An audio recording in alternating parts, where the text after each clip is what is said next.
Spirited Away is one of the most acclaimed animated films of all time. Spirited Away, Hayao Miyazaki. Released in 2001, Spirited Away is about a young girl, Chihiro, who unexpectedly finds herself in the spirit world.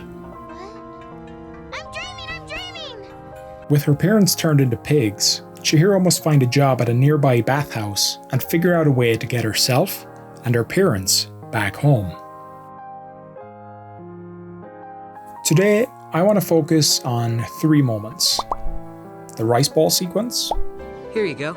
Eat this. You must be hungry. The balcony scene. Here, I swiped a dumpling for you. And the train sequence. Sit here. Behave yourself, okay? I'll show how these moments share a strong connection and touch on how they reveal the film's structure and themes.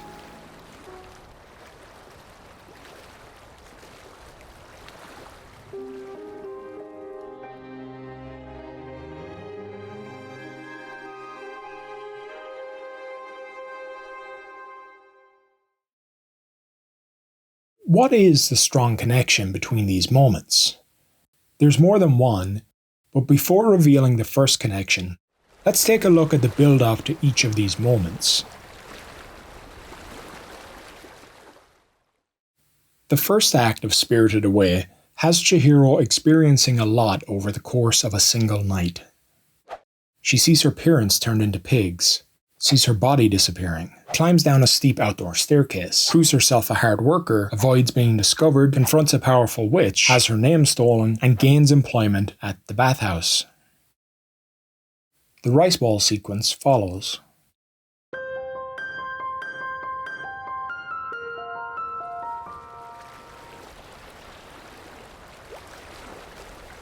Her first night working at the bathhouse, and Chihiro is given the big tub, the one that requires the most work.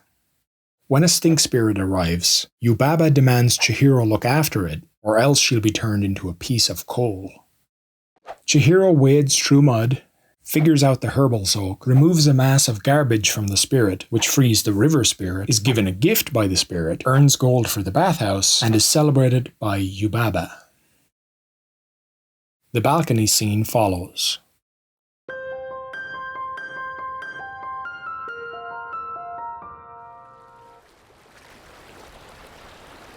Chihiro's final morning at the bathhouse begins as she wakes from a nightmare. Soon after waking, she helps a bloody Haku before he flies away. She climbs the outside of the bathhouse, breaks into Yubaba's quarters, meets Yubaba's giant baby, meets Yubaba's sister, Zeniba, falls through the vent system, heals Haku, confronts No-Face, heals No-Face, and vows to return Zeniba's golden seal. The train sequence follows.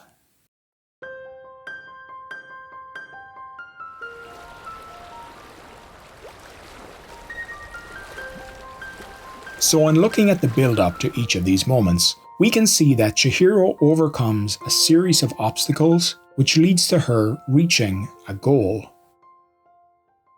The rice ball sequence comes after Chihiro has scaled the bathhouse and gotten a job. The balcony scene comes after she has proven herself at her job, which prevents her from being turned into coal. The train sequence comes after Chihiro confronts No-Face and gets him out of the bathhouse. After Chihiro reaches a goal, we get one of these moments. And in these moments, the plot takes a break. The movie takes a breath.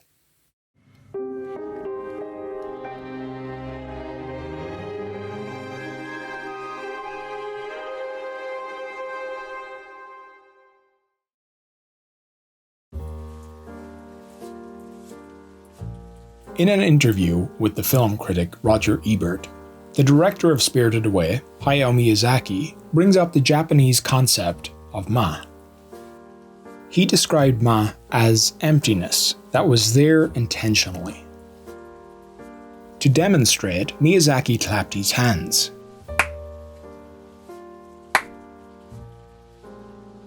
The time in between my clapping is ma. If you just have non-stop action with no breathing space at all, it's just busyness. If you just have constant tension at 80 degrees all the time, you just get numb. As we've seen, these moments follow after Chihiro has reached a goal. In each of these moments, as Miyazaki says, there is an intentional emptiness, which results in a breath or a breathing space. We'll touch on this emptiness soon, but first, let's take a look at where these moments occur in the runtime of the movie.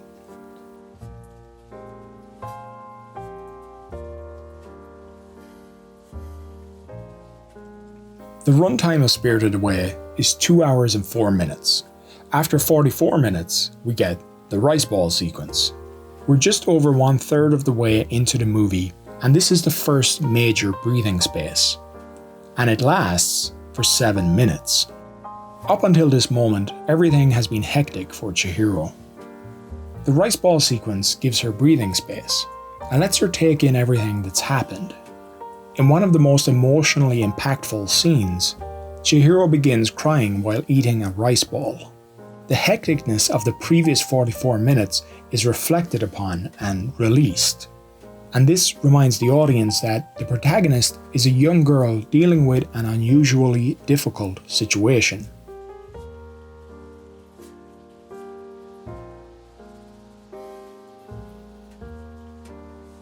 The next breath, the balcony scene, comes at 1 hour and 6 minutes.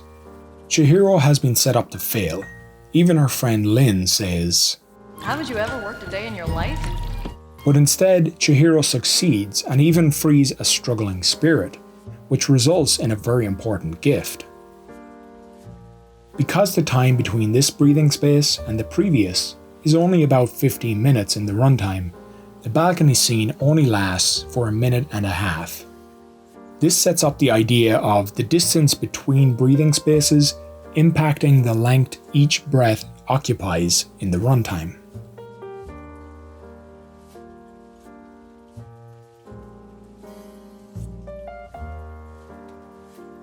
The final breathing space, the train sequence, comes 1 hour and 37 minutes into the movie, a full half an hour after the balcony scene.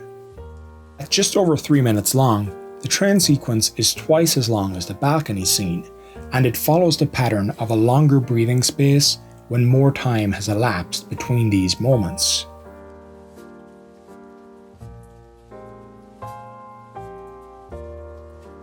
Of course, this isn't an exact science, but the structuring of these moments, where they're placed in the overall runtime, allows the movie, Chihiro, and the audience to take a breath, to take a moment with the protagonist and reflect on what they've accomplished before moving on with the plot.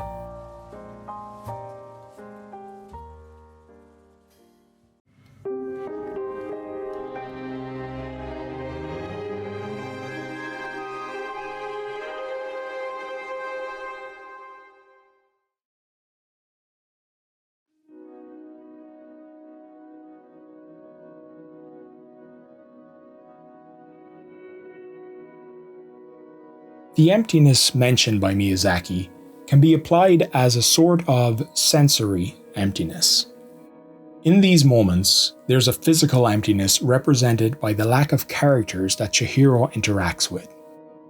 Each moment focuses on one character, Haku, Lin, or No Face.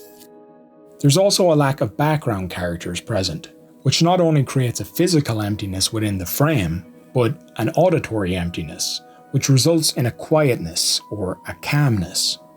There's no outside dialogue interfering in these moments. The sounds within them are made up of dialogue between Chihiro and a friend, the sound effects of the environment, and the score.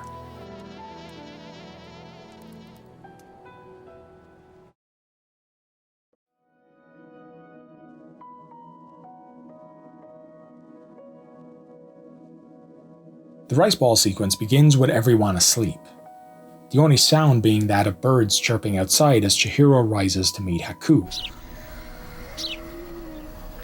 We watch as Chihiro retraces her steps from the previous night, down through a sleeping bathhouse, up the outdoor staircase, and across the bridge. For 2 minutes, only 6 words are spoken.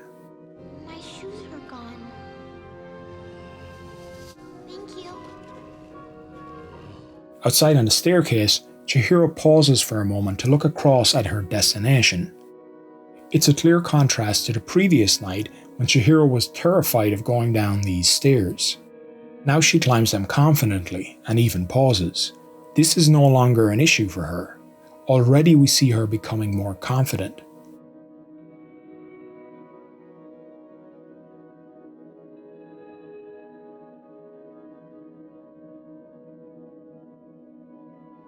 In the balcony scene, the sensory emptiness can best be summed up in a 23-second section. As Chihiro and Lin sit on the balcony, the lights are turned off, and the two become brightened by the moonlight. As Chihiro turns her head to look at the moon, the music begins. We get a shot of the tranquil landscape, followed by a shot of the train passing through the water with accompanying sound effects. Finally, we get this shot of Chihiro watching the train pass towards the horizon. These 23 seconds stand in contrast to the previous scene in the crowded bathhouse.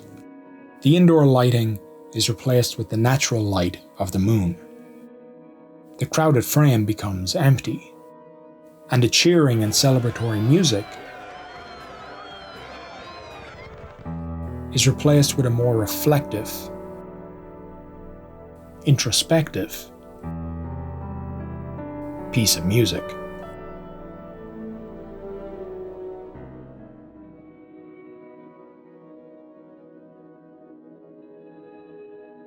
The pinnacle of the sensory emptiness happens in the train sequence. Despite the train having other passengers, nobody speaks.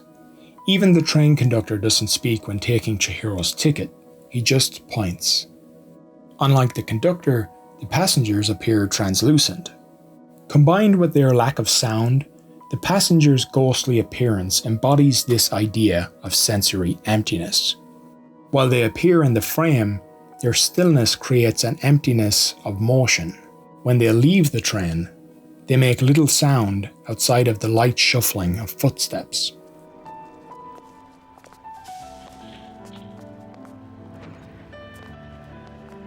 As in the balcony scene, the same music plays over the train sequence.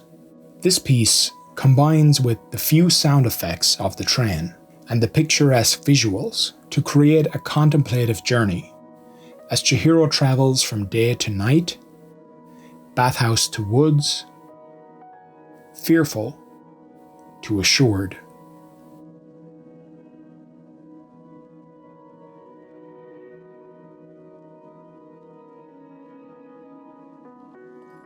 This Japanese concept of ma present in these moments lets us reflect on what we're watching instead of, as Miyazaki says, constant tension.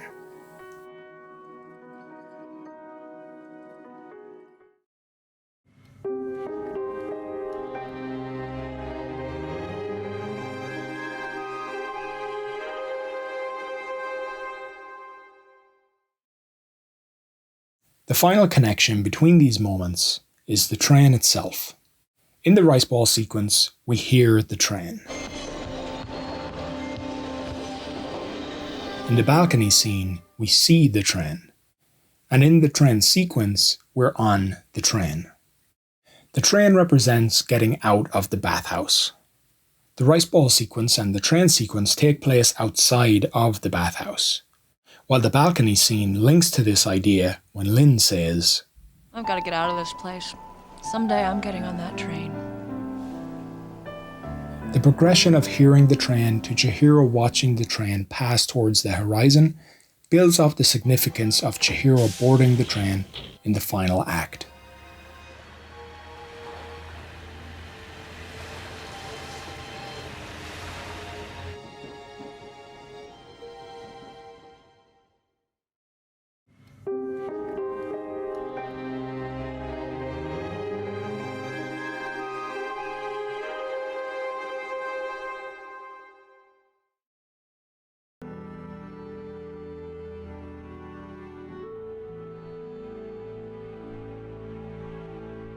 As mentioned earlier, there's a single character interacting with Chihiro in these moments.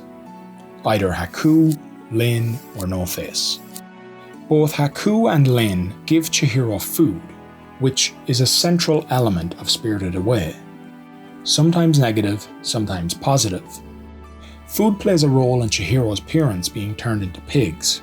In contrast, food prevents Chihiro from fading away. Both Haku and Lin help Chihiro on her journey. Haku helps her remember her name, Lin trains her. Both are her guides, her protectors. They're responsible.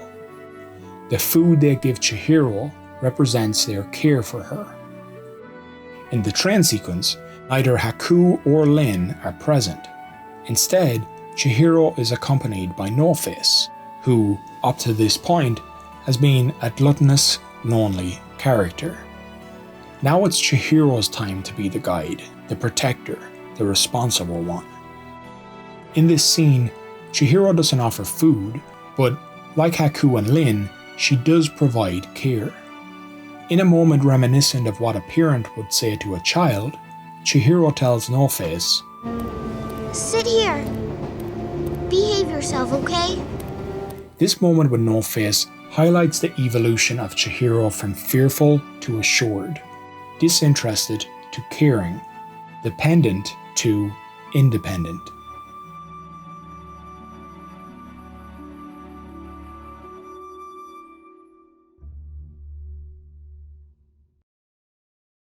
When Chihiro is given a job, Yubaba steals her name. This is how Yubaba controls. Without your name, you cease to be yourself. You lose your identity and you can't return home. If you completely forget it, you'll never find your way home. In the rice bowl sequence, Chihiro finds a card among her clothes. This card is a goodbye card from her friend and reminds Chihiro of who she is. Significantly, the goodbye card is among Chihiro's original clothes. She reads this card while dressed in her new attire, the clothes of Sen. In the balcony scene, a lingering shot of Chihiro and Lin reveals their backs. This shot calls attention to the removal of some of Sen's clothes, a removal of the forced upon identity. Finally, the train sequence has Chihiro completely shed her work attire to reveal her original clothes.